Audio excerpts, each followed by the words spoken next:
There's no place for dirty money in Britain, says David Cameron. He's promised to crack down on dodgy offshore companies that buy up luxury properties in the UK. The Prime Minister will introduce a public land registry of properties that are owned by foreign governments. But we've already had the available data for some weeks. And it's also being announced that there'll be a consultation now on transparency. What real difference will this make to those who plough laundered cash into the United Kingdom? Paul McNamara has this report. London is one of the world's most attractive cities for foreign property investors. But at what cost? I'm determined that the UK must not become a safe haven for corrupt money from around the world. We need to stop corrupt officials or organised criminals using anonymous shell companies to invest their ill-gotten gains in London property without being tracked down. £122 billion worth of property in England and Wales is owned by foreign companies. Around 100,000 UK property titles are registered to them. Most are in Greater London, where almost 43,000 properties are owned by overseas firms. On a tour of South East Asia, the Prime Minister welcomed the investment, as long as the money is clean. There is no place for dirty money in Britain. Indeed, there should be no place for dirty money anywhere. That is my message to foreign fraudsters. London is not a place to stash your dodgy cash. What do I do? This is what I'm going to talk to you about. I'm a Russian government minister. This month, the Channel 4 documentary team went undercover and discovered just how easy it is to buy property in London, no questions asked. Can it be bought quickly? You could do it in a day. Everything's ready to go. Wow, in a day. Fantastic. Well, only one more small problem. We need to do it discreetly. OK, we can do that. James Ibori is a former Nigerian governor. He was jailed in 2012 for laundering £50 million while in office, but not before buying a mansion in North London for more than £2 million in cash, among other toys. After a year poring over property data, anti-corruption campaigner Global Witness says it's uncovered many more examples. The presence of corrupt money in London's property market is a bad thing for a lot of people. It props up corrupt regimes overseas and means that a lot of people are stuck in poverty and violence and don't have access to things like education. And here in the UK, it's a big problem. You've had the head of the National Crime Agency say just this weekend that there's a direct link between this and London house prices. It's also bad for national security and it's bad economically for the UK. So what's the Prime Minister actually proposing?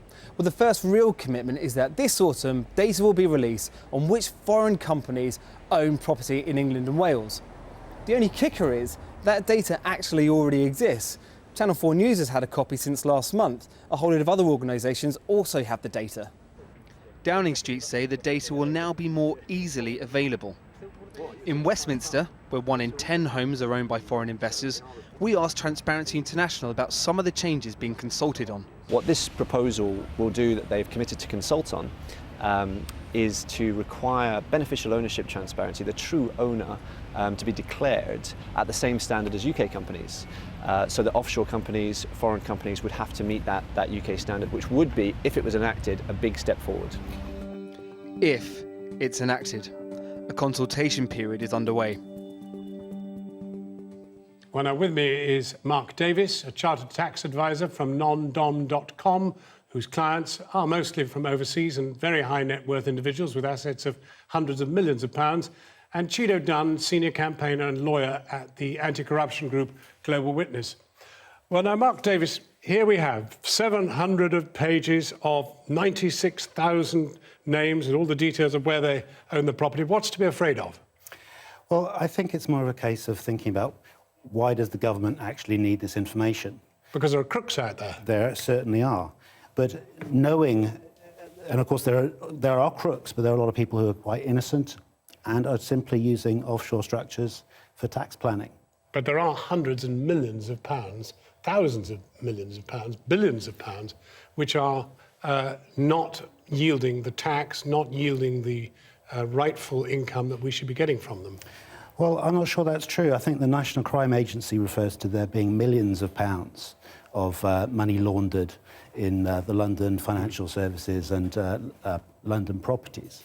And if you put it into context, there's over £122 billion in property. Small beer, then, it's not a problem. It's definitely a problem. The exact figures are very difficult to know because the problem is so hidden and it's so secret. The estimates given on what we currently know, the London police have basically said in the last 10 years, £180 million of property has been investigated. But that's just the tip of the iceberg. A lot more exists. And what these new measures will do is help identify where the corrupt money is right now and will stop corrupt money from coming in the future. But that is surely the key. And anybody who's law-abiding is not going to mind people knowing that they are law-abiding. Well, I still think that's a mistake. I think we should look at why are we not finding the people who are not law-abiding. We already have anti-money But if everybody isn't provisions. registered, you have no way of really deciding how to go for it. No, that's not the case. They're not registered in companies, but every lawyer, when they're doing conveyancing, they're obliged to know who your client is. Are they obliged to tell us? Well, they're obliged to make a money laundering report to the National Crime Agency if they spot something. Every law-abiding lawyer will have filled this chart in, right? Well, I certainly hope so. And if they You haven't, hope so. That's not a very convincing answer. well, it's because I simply don't know, and it's doesn't that go to the core of the problem? We need to know. Well, what is the government doing about it? That's the question. The problem is that we don't know whether the lawyers are reporting it, and if they are reporting it, what is the government doing about it? So, despite Mr. Cameron's statement today, we know nothing. We do know some things. Currently, you're able to identify who owns a property if they're a real person. And if they're a company, you're able to identify the name of that company. The problem is you're not currently able to know who the real people are behind that company. The issue with that is this. People can still use offshore companies and the like to structure their investments to benefit from things like inheritance tax and capital gains tax. But the people who are hiding for a reason, for a criminal reason, will no longer be able to hide or will have to look for more ingenious, more expensive and more risky ways to hide their stolen money. That is a fair point. It's a fair point, but I think you'll find that people who want to obey the rules will do that. But do you have any confidence that that the Prime Minister is onto something and is going to do something about it? I don't think he's onto something here. I think there is a problem, and I do applaud the sentiment of reducing any form of money laundering, but I don't think this is the way to do it. You've been campaigning on this for a long time. Do you suddenly feel that you've got the Prime Minister on your side and that you're going to get results? At Global Witness, we've been campaigning on this for a while, a long time, and we've been conducting an investigation for over a year into thousands and thousands of properties.